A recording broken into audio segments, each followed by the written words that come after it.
Fala moçada, tudo bem com vocês? Tudo tranquilo? Tudo em paz? Que coisa boa! Bem, no último vídeo nós falamos sobre a proclamação da República e destacamos o papel dos militares nesse processo. Agora a gente vai falar dos primeiros momentos, os primeiros instantes, o governo provisório que foi instalado depois da proclamação da República. Bem, imediatamente após a proclamação e a saída da família imperial do país, quem assume o poder é o Deodoro da Fonseca. Instala-se o governo provisório sob a liderança do Deodoro da Fonseca. E o que é muito interessante, porque é novembro de 1889, então já ali no finalzinho do ano, e as coisas parecem não estar tão tranquilas para os militares. Tanto é que já em dezembro acontece um motim no 2º Regimento de Artilharia Montada. Esse motim foi atribuído, quer dizer, os militares que estavam no comando da República acharam que esse motim ele tinha alguma pegada monarquista. A verdade é que dentro do meio do círculo militar existiam indícios de insubordinação causados por causa da crise que estava instalada no meio militar. Você tinha grupos defendendo diferentes coisas, diferentes ideias, e aí, então esse motim é um indício, né, dessa insubordinação.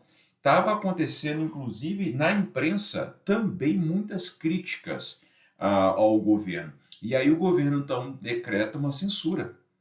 Portanto, é o seguinte, um governo, ele tira a família imperial, né, e aí ele vai censurar a imprensa de uma maneira muito virulenta, o que é interessante porque no final do governo de Dom Pedro II, os jornais impressos de uma forma geral faziam duríssimas críticas a Dom Pedro II e em nenhum momento ele censurou esses jornais. Os militares, assim que assumiram o poder, já decretaram uma censura, o chamado Decreto Rolha, para impedir que a imprensa falasse mal do governo. A verdade é que esses dois fatos mostram a intranquilidade do governo. E por quê? Porque a monarquia era relativamente popular. E aí, esses militares que se instalam no poder, eles têm dificuldades ali para saber se eles estão sendo aceitos ou não pelo povo. Bem, então a presença dos militares no meio popular é totalmente inexistente. Portanto, qualquer indício ali de fragilidade, guardem bastante essa informação. Mas os indícios de fragilidade eram geralmente, eles atuavam sobre esses indícios de uma forma muito virulenta, mostrando, portanto, que o governo, apesar de ter o nome de república, foi um momento ali de concentração, de fortalecimento do poder executivo nas mãos dos militares, nas mãos do Deodoro da Fonseca, e ali uma certa vigilância a respeito do que está acontecendo. Tanto é que no governo de Deodoro da Fonseca vai acontecer revolta. Vai acontecer, por exemplo, a revolta da Armada, Deodoro da Fonseca fecha o parlamento, enfim, mas isso daqui a pouco. Mas o fato é que, de democrático, esse primeiro governo não tem nada, porque eles têm muita dificuldade em lidar, porque eu costumo dizer que a política é a arte de conviver com a diferença. Então, se você não consegue lidar com as pessoas que pensam diferente, obviamente que pensar diferente não significa que você pode falar qualquer coisa.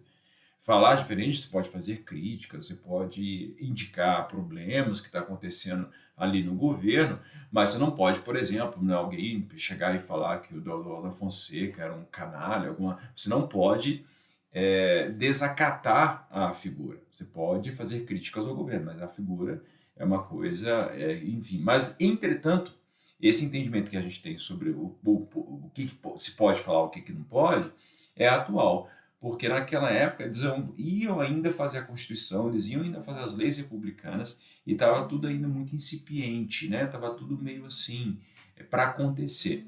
Pois bem, e aí, dentro desse governo provisório, eles vão discutir, por exemplo, a questão da bandeira. E a bandeira que se cogita fazer é essa bandeira aí, que é uma bandeira que é uma emulação da bandeira dos Estados Unidos, né? Essa bandeira, ela não prosperou, a ideia dela, e aí acabou prevalecendo a ideia da bandeira que a gente já havia comentado no primeiro vídeo, né? Com a flâmula verde, com o losango amarelo, e com o globo no centro, com a frase ordem e progresso, que é uma frase positivista, que daqui a pouco eu vou falar sobre esse positivismo. Bem, já no governo provisório existiam objetivos muito claros e rápidos a serem resolvidos, que é, por exemplo, a separação entre a igreja e o Estado. Os positivistas e os militares, de uma forma geral, acreditavam que a igreja, por mais que ela tenha sido crítica também ao império, tenha tido um problema com o império, ligar política com religião seria muito complicado. Então, eles institucionalizaram o Estado laico, né? Porque aí o Estado ele não vai professar uma religião oficial.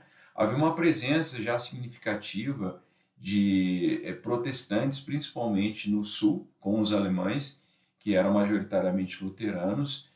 Então, havia já a previsão de fazer a liberdade de culto, tanto é que depois da proclamação da República é que começa a entrar no Brasil um número mais significativo de protestantes, né? Pentecostais, ali no início do século XX, e protestantes clássicos de uma forma geral.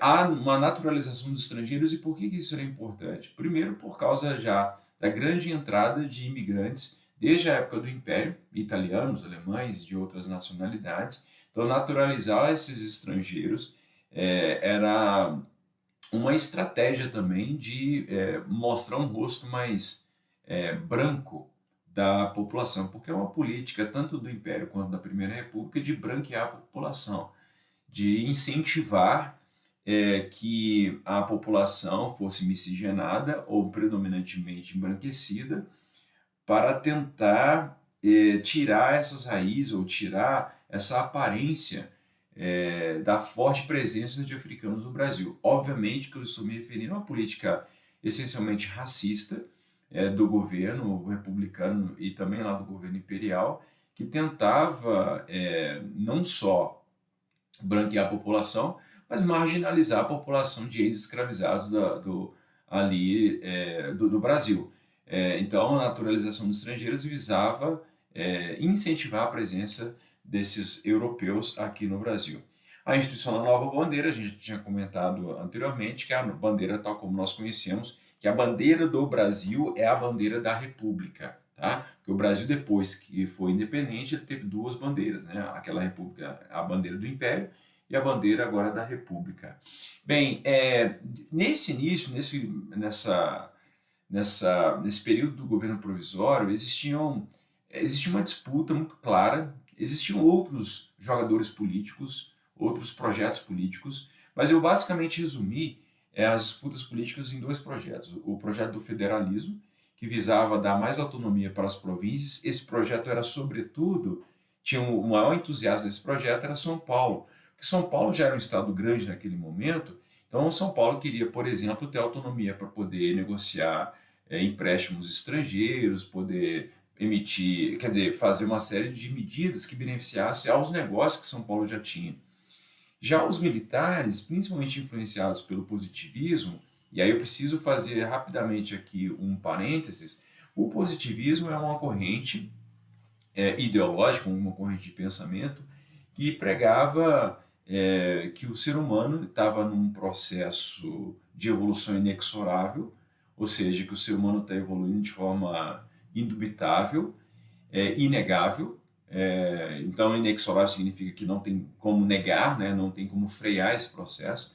Então, o ser humano passava por um processo de progresso e naquele momento histórico, ali no século XIX, o ser humano atingiu um papel de desenvolvimento nunca antes atingido, e que era o momento da celebração da razão, da ciência, da física, né? Como formas de você organizar a sociedade para fazê-la progredir ainda mais. O que eu quero dizer é o seguinte: eles acreditaram muito no poder da ciência natural como forma de resolução dos problemas. Então, para eles, por exemplo, o planejamento matemático das cidades seria uma forma mais adequada para se organizar os problemas da sociedade, para evitar os problemas da sociedade. Nesse sentido, eu preciso citar, por exemplo, o planejamento de Belo Horizonte, que foi formado segundo os preceitos do positivismo, ou seja, que era necessário organizar os espaços, tanto é que o centro de Belo Horizonte ele ele é contornado pela Avenida do Contorno, e aí você basicamente tem as ruas que se conectam umas às outras, ou que se conectam a ruas, a duas grandes vias, né? Que são a Afonso Pena e a Avenida Amazonas, que necessariamente vão, em algum momento, vão dar lá na Avenida do Contorno também. Então, os espaços racionalizados, espaços organizados, permitiriam, então, na concepção desses positivistas, uma melhor possibilidade de progresso. Então, ordenar os espaços, ordenar a política, ordenar a economia para fazê-las progredir. Essa imagem aqui é uma alegoria do Floriano Peixoto. O Floriano Peixoto era vice do Deodoro da Fonseca, ele tinha ali, ele era uma figura bastante admirada por um grupo de jovens tenentes que estavam sempre ali ao seu redor. Ele era centralizador, autocrático, e essa alegoria mostra o funeral dele, quer dizer, uma homenagem a ele quando ele morreu. E os seguidores, os florianistas, né, também chamados jacobinistas, eram caras que atribuíam até forças especiais ao Floriano Peixoto, achando que ele tinha uma liderança, ele era forte, falava as coisas de uma forma contundente, ele era mais virulento, enfim. Então as pessoas, os seguidores do Floriano Peixoto, inclusive chamavam de Marechal de Ferro, achavam, eles eram muito empolgados assim, em relação à figura dele. E essa galera que era favorável a uma certa ditadura republicana, em que os militares controlavam o poder supremo. O Marechal Floriano Peixoto, ele foi um cara que também enfrentou revoltas, ele enfrentou a segunda revolta da Armada, que depois acabou aproveitando o ensejo e aí enfrentou também a Revolução Federalista. E graças à atuação dele lá no Sul, por exemplo, quando ele tira lá da ilha de Desterro os revoltosos contra o seu governo, ele teria, entre aspas, libertado Desterro, e aí, por isso a ilha foi rebatizada com o nome de Florianópolis, que é uma homenagem, então, ao Floriano Peixoto. Tá? Bem, o Deodoro, o Deodoro, ainda nesse governo provisório, ele vai dissolver as assembleias provinciais, as câmaras municipais. Cara, os militares, nesse momento, claro que eles estão reorganizando o Estado. O Estado, quando você passa por uma reforma, você precisa fazer a faxina, você precisa... enfim. Mas a situação ali está muito... É uma situação muito confusa. É uma situação em que o jogo político ele era inédito para muita gente. Então, por ser inédito, a escolha quase sempre do Deodoro era pela força. Então, a dissolução de assembleia, a destituição dos presidentes, enfim, convoca a nova Assembleia Constituinte, convoca a Assembleia Constituinte, a primeira Assembleia Constituinte da República, e aí a Constituição é aprovada em 1891. Então, ela demora, né? Então, a proclamação da República acontece em 1889, finalzinho, e aí até 1891, quando a Constituição ela é promulgada, dentro da Constituição, ou dentro da Assembleia Constituinte, essa Assembleia Constituinte vira o Congresso Nacional, e esses caras, então, elegem o Deodoro Fonseca. É interessante que, nessa época, os senadores no Império eles tinham um mandato vitalício. Então, um cara era eleito senador, ele ficava senador pro resto da vida. Agora eles mudaram para 9 anos. Então haveria 3 senadores de cada estado e aí, enfim, teria um número de deputados proporcional ao tamanho da população. E os deputados seriam eleitos para um mandato de 3 anos. Enfim, então, o que aconteceu, o sistema eleitoral foi esse. Então, essa Assembleia Constituinte que foi convocada, teve eleições para essa Assembleia Constituinte, eles escolheram Deodoro da Fonseca. E aí, depois que eles aprovam a Constituição, quem vai poder votar, eles tiram a regra monetária, a regra do dinheiro, né, do valor monetário, e aí vão colocar outras regras que vão permitir um grupo muito pequeno também para votar. Bem, eu vou encerrar por aqui, porque eu preciso discutir essa charge com vocês no próximo vídeo, mas espero que vocês tenham entendido, porque agora, com a aprovação da Constituição, acabou o governo provisório. E esse era o meu objetivo nesse vídeo, tá bom? Moçada, um grande abraço para vocês e até a próxima. Tchau!